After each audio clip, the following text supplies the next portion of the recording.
BookTube. My name is Elizabeth. Welcome or welcome back to my channel, Book as in Books.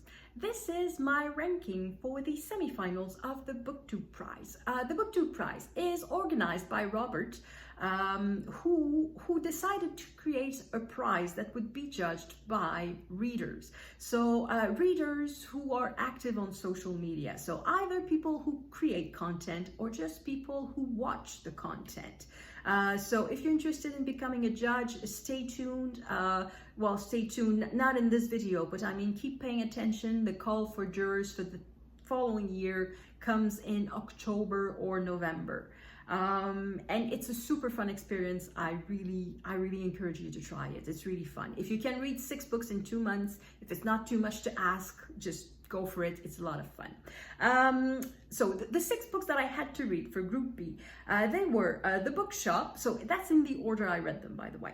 So The Bookshop, A History of the American Bookstore by Evan Friss. So as the subtitle says, the author decided to tell the history of the American bookshop. So in each chapter, he focuses on one bookshop that is representative of the way books are sold in the United States at that particular time. So it starts with Benjamin Franklin, who is both books, so who is a printer, but also who sells books. So it's the mix of the print shop, printing press, printing not just books, but also other printed materials, pamphlets and whatnot, and books also. So it starts a bit like that, and then it evolves, and at some point there's the bookstore in the bigger, how do you call them? Not general stores, but magasin à rayon. What are these words? I'm losing my words. Anyway, the example was Marshall's in Chicago. So Marshall's, what department stores, there you go. So the book department in the bigger department stores. So that was one. And then there was, of course, the Strand in New York, which was the epitome of the independent bookstore. And then there were chapters on bookstores that defend a cause, like Feminist Bookstore, the Black Bookstore, the LGBTQ bookstore. And then, of course, it ends with Amazon that is sort of eating all the bookstores. So that was the book, the topic of the book. The next one that I read was Undue Burden, Life and Death Decisions in Post-War America by Shefali Luthra. As it says very much, it's about abortion in the United States. And then Grief is for People by Sloane Crosley. It's a memoir of grief. So the author lost her best friend just after she had been burgled. And she sort of associates the two, and it's a short book, but it's a powerful book. And then I read Everyone Who Is Gone Is Here, The United States, Central America, and the Making of a Crisis by Jonathan Blitzer. So this is a work of journalism and a bit history. So the author goes back all the way to the 1960s, 70s, and how the CIA and the Americans in general decided to interfere in the politics of El Salvador and created a government that persecuted its own people and sort of started the immigration crisis because a lot of people had to flee El Salvador. And then there's also Guatemala and Honduras because the same scenario happened in the Cold War against Soviet Russia, well, the Soviet Union. The United States were very much trying to prevent any government in Central America from going towards socialism. So not even straight communism, they were against just a little bit of socialism. So they preferred to back up fascist military governments instead of just letting the people decide what type of government they wanted to. So it created a crisis, and it's a crisis that we are still living with today. I say I include Canada in that too, because now the way the United States are governed, it impacts every country in the world, starting with Canada. And then the next book that I read, something a bit lighter in topic, because already, as you can see, that the topics are rather heavy. So Cue the Sun, The Invention of Reality TV by Emily Nussbaum. The subtitle says it all. It's about the history of reality TV. And then the last book that I read was The Barn, The Secret History of a Murder in Mississippi by Wright, Thompson. And that one is about the murder of Emmett Till. And I knew this group would be so strong because these books, I wanted to read them. All these books received raved reviews. I knew that it would be such a strong group. And after reading it, after having read all the books, I didn't know how to vote. But I mean, I didn't know how to vote. Normally, there's always some books that sort of rise above the others, and other ones that I think, oh, they were maybe not as great as I thought they would be. But all of these books are doing what they do well. I had, well, not that I had no complaints. I could complain. I can complain about anything. But they were all good. And I had a few days, so I was thinking about, okay, how am I going to rank them? And I didn't know. Depending on when I was thinking about it, any book could end up at number 1, and any book could end up at number 6. And I was thinking, well, am I just going to just randomly pick an order? And I thought, okay, well, I'm going to start with that. I'm going to pick up at random and see how it sits with me. And the result of the random pick was, at number 6 was Undue Burden. So these are my little papers. So there was Undue Burden at number 6. Everyone Who Is Gone Is Here at number 5. The Bookshop at number 4. Cue the Sun at number 3. Grief is for People at number 2, and The Barn at number 1. And I looked at that and I thought, okay, is there anything wrong with that order? And something screamed at me, yes, there's something wrong in that order. And that is Everyone Who Is Gone Is Here, which was at number 5. And I thought, this doesn't belong at number 5. So I just put it aside thinking, okay, I'll think about it where I put it a bit later. And I looked at the others and I was thinking, is The Barn better than Grief is for People? Yeah, kind of. Is Grief is for People better than Cue the Sun? Yeah. Is Cue the Sun better than The Bookshop? Yeah, you can make a case for that. Is The Bookshop better than Undue Burden? Yeah, you can make a case for that. So where do I put Everyone Who Is Gone Is Here in that mix? And I thought, it goes at the top. And that was that. That became my ranking. So my ranking was Everyone Who Is Gone Is Here at number 1, The Barn at number 2, Grief is for People at number 3, Cue the Sun at number 4, The Bookshop at number 5, and Undue Burden at number 6. Well, I suppose I could end my video here, but I'm going to give a bit more explanations. So as I thought about, okay, am I fine with that order or not? They were, in my mind, sort of the books sort of separated themselves into a top 3 and a bottom 3. And the top 3 was clearly, for me, Everyone Who Is Gone Is Here, The Barn, and Grief is for People. And the bottom 3 were the others. And the reason why I did not change the order of the bottom 3. So the top 3, I changed it a bit, I guess, by putting Everyone Who's Gone Is Here at the top. But the reason that I left the bottom 3 the way they were sort of picked out of, well, not the hat, but of the little tin that I had, is that I was fine with the order. So Undue Burden at number 6. I think that's the one perhaps that requires the most explanation, because in the end, Undue Burden is in the finals. It made it to the final 6 books. The reason I put it at number 6, it was interesting. So it is about how the new regulations about abortion are placing an undue burden on the women seeking abortion, on the health practitioners in the states that are that are restricting abortion, but also on the women and health professionals of the states that are allowing abortions. Because people from, let's say, Texas, where abortion is very hard to get, have to go elsewhere to get the health care they need. So that puts a strain on the neighboring states that allow abortion. So it puts a strain on California, and sometimes New York is closer than the other because there are flight connections more easily between, let's say, Dallas and New York than there are between Dallas and, I don't know, some other neighboring state that would allow abortion. So it places a burden on that. But what I thought is that it was becoming a bit repetitive. Now, of course, there was different stories. Each story is personal, but I was thinking that it was a bit repetitive. And I thought, well, it doesn't go beyond that, saying that it places a burden on the women and then places a burden on the healthcare practitioners in the states where abortion is restricted and outside. And it was always a bit of the same. And I was thinking, what more would I expect from that book? And then I thought, it should have been an oral history. If the book had been just an oral history of the testimonies of the women seeking abortions, the testimonies of the health practitioners, and the testimony of anyone involved in that. Just weaving all of these point of views without adding anything in between. It would have been an extraordinary book.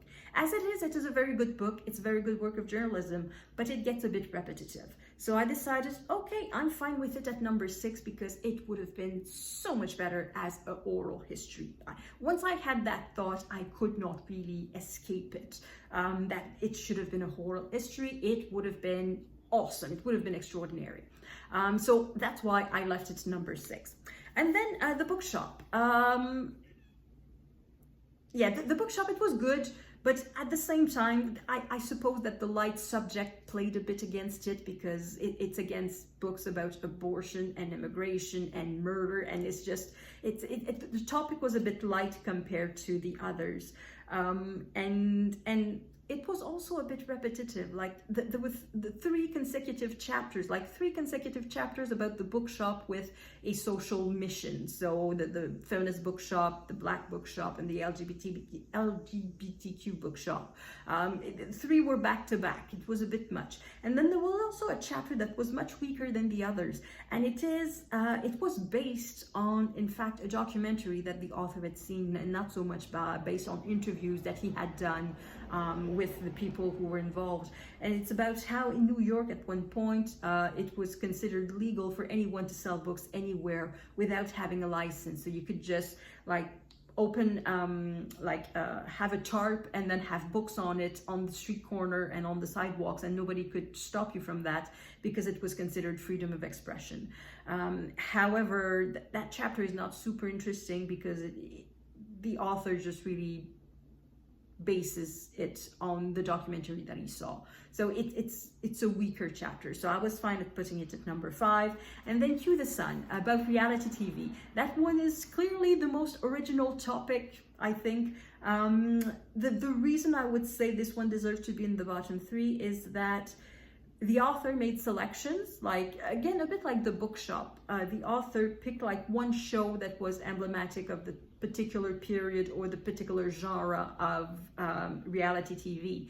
But she left aside a lot of things. And one thing that she left aside was the viewer's point of view. So she would explain how the shows were made, who made them, how they came to be. Sometimes she interviewed participants, and she talked about the ratings and how successful they were. But there's nowhere that it explains why did the viewers like it so much? Why did it caught on with viewers, particularly starting at the end of the 1990s with Survivor? So that one was like the beginning of the wave as we know it. But she goes further back to other shows. So it was interesting, but at the same time I was thinking, well, perhaps some more information like from the viewer's point of view could have been interesting. And also I think that she focuses on the United States. That's not mentioned in the subtitle, but it's as though the United States invented reality TV when in fact several of the concepts came from Europe. She mentions it, like a Big Brother that comes from Europe, and Survivor, it was first thought of by a Brit. It was made, well, wasn't made. So somebody tried to pitch it for British TV, but it didn't. Nobody bought the rights to it. So it was in the United States that it was a bit more transformed and it became reality TV as we know it. But several concepts like of things that she talks about as being revolutionary, and I could think of an equivalent in French Canadian TV. And I was thinking, well, that wasn't that revolutionary. We've had that like a few years before. So it's things like that. It's a bit too United States centric without, in a way, knowing it, but not quite acknowledging it. So it's, anyway, so for that reason, I was fine at putting it at number 4. And the top 3 books, they were all very good. Grief is for People, I suppose, I think of all the books was the one that pulled me in the most. It's a memoir about grief. So the author was burgled and she lost jewelry that she had inherited from her grandmother, whom she hated, by the way. She did not like her grandmother, but at the same time, it was family property, something that had been transferred from one generation to another, and it still had sentimental value. And not long after that, like a month later, her best friend committed suicide. and that's the real grief. But in her mind, like, these two events are sort of conflated and they are the same, and she has a hard time separating the grief of the loss of the jewelry and loss of safety in being burgled like that, and the grief of losing your best friend to suicide without seeing it coming at all. So it's a very powerful book. It is short, I suppose. It kind of played against it in that sense that it's at number 3 because it's short, but I read it very quickly and it was very moving and very well written, and I really don't have much to say against it, so I'm happy to sit at number 3. At number 4, The Barn. Well, I actually have the book somewhere. Number 2, The Barn. So this is about the murder of Emmett Till. And at first, I wasn't sure I wanted to read it. Because it's true crime, and it is true crime on racism. And it's a teenager who was tortured and killed. It's awful. And I think, I don't remember if it's on the flap.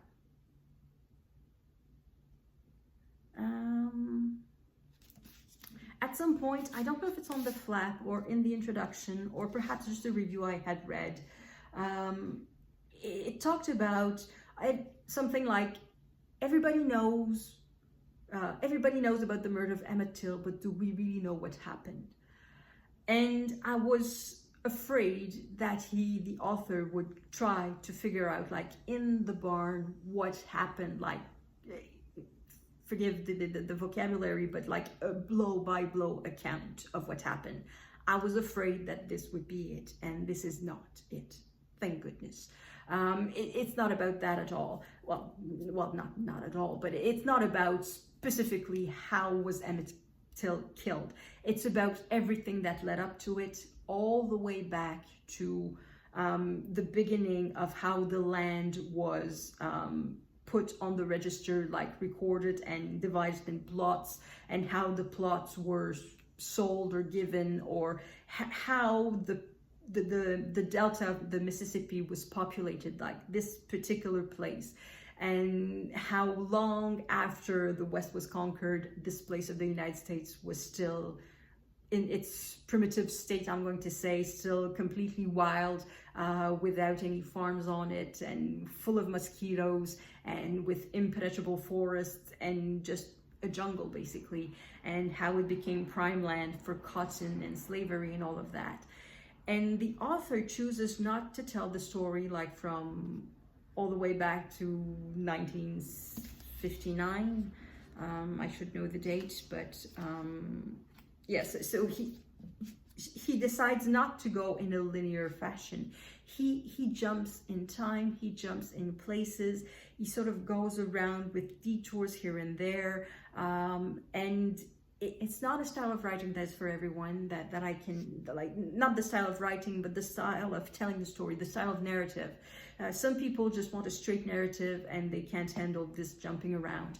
I love it. I absolutely love this type of storytelling that links the present and the past, and then there's a detour by Mississippi blues, Delta blues. Anyway, by the blues that was just invented in these, like, in this very neighborhood, and there's sometimes detour by football, and it's just little things here and there that are plucked in the story, and it's just. I really like the way it was told. So it leaves no stone unturned. It talks about every aspect of the Emmett Till murder, what led to it, I don't know, I'm not going to call it a fake trial because it was a real trial. However, it was fake in the sense that it was rigged. Everybody knew that the 2 men accused would be acquitted, and everybody knew that more than 2 people were involved also. And it's just horrifying. The entire story is horrifying, and it's also about how that particular region does not want to know about what happened. They are very keen on burying it, and the author is clear that what he knows about Emmett Till is not what he learned in school, because in school nobody talks about that. It's just it's like buried under the carpet. It's the past. It's the past. It's like, it's a different time. People do what they did at the time. and trying to excuse people at the time when in fact they knew perfectly well that what was happening was horrible. Anyway, so it was a very, very good book, and that one made it to the finals too. And the one that I put at the top was Everyone Who Is Gone Is Here, and it is about immigration. And the reason I put it at the top, I think, it's because it's so well done. There's a mix of very moving storytelling. So it starts with the story of Juan, who is a doctor in El Salvador, and he was just present at some manifestation at some point, and he was just taking care of students, and it was judged that he was an ally of these students who were protesting against the government, and he was arrested, beaten, tortured, and basically left for dead. However, he has family who was relatively well placed, including in the army, who did the beating and the torturing and all of that, and he was smuggled abroad. And he spent a bit of time in Mexico, and for a while he thought, well, it's just going to be temporary. I'm going to go back to El Salvador, and I'm going to stay in Mexico. And then eventually he moved in the United States, and he eventually got citizenship, and he's now an American citizen. But his story is very, very moving. And then further in the book, there's also other stories of people like that who had to flee for various reasons. And it tells so much about the situation, the current situation in the United States. However, the problem of the book, if I can call it a problem, is that it is both incredibly relevant with current events, but it's also already out of date, because when that book was published, Donald Trump was not president. It was still Joe Biden. And it was not necessarily written in the sky that Donald Trump would come back, I'm tempted to say, with a vengeance, and with particular hatred of immigrants. So yes, the cloud of Donald Trump is not necessarily all over the book, when in fact it should be, to be absolutely relevant. So I suppose that the book at some point will be published in paperback, and I hope there will be some extra material covering the last few months, because it would be so relevant. So for that reason, I pushed it number one, because the research was awesome, the storytelling was very good, and it is so relevant to today's events. So that's it. That's my ranking for the semi-final of the BookTube Prize. I'm going to read the final for the finals, of course. So now I have 3 books left to read. They are, what are they? They are, oh, I didn't prepare for that. So there's Challenger by Adam Higgins-Botham. And by him, I've read Midnight in Chernobyl, which was very, very good. So I have high hopes for that book. And it's about the explosion of the Challenger space shuttle in 1984, 5, in the 1980s. And then there's The Siege by Ben McIntyre. That one's another true crime book. I'm not entirely sure about what it is. And the third one is Slow Noodles, and I forget the name of the author. And this one I think is a food memoir. I'm not entirely sure. So these are the 3 books that I have to read. And that's it. So thank you everyone for watching, and I will see you in the next video. Oh, and if you've read any of these books, let me know what you thought. If you read for the BookTube Prize and you have a ranking, let me know what it was. And yeah, just comment about the BookTube Prize. It's awesome. À la prochaine.